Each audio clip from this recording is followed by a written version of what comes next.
David and Christen, thank you so much for being with us. Thanks for having us. Thank you for having us. We often talk about the death of Jesus in church and the Bible, but maybe we don't talk enough about the resurrection. And, that's pretty important too.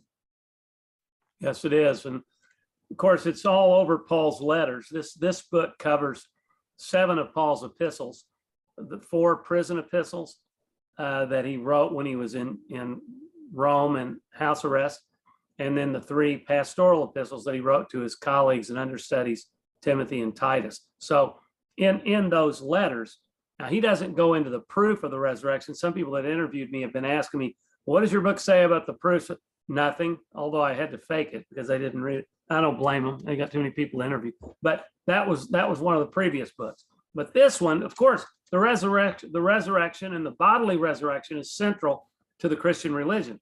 And so Paul always talks about it. But it wasn't like 1 Corinthians where he's saying 500 people witnessed it and that type of thing. Gave the different people.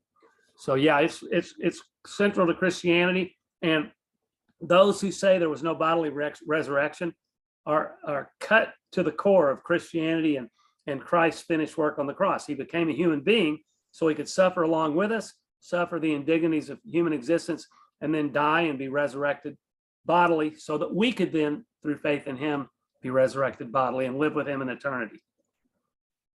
Christen, I want to come to you for a minute. This is your first time to work with your dad on a book. What's he like to work with? Terrible. No, I'm just kidding. It was really a fun experience for me because I've always watched Dad from behind the scenes growing up as he's worked on all these projects, but working alongside him was truly such an enriching experience for me. He, held me by the hand throughout the research process. He's an excellent self-editor, taught me all of his tips and tricks with that. And, he sets really great deadlines. He oftentimes beats his own deadlines. So that was very motivating for me. But as my dad, he was always just very encouraging throughout the whole process. So it was great.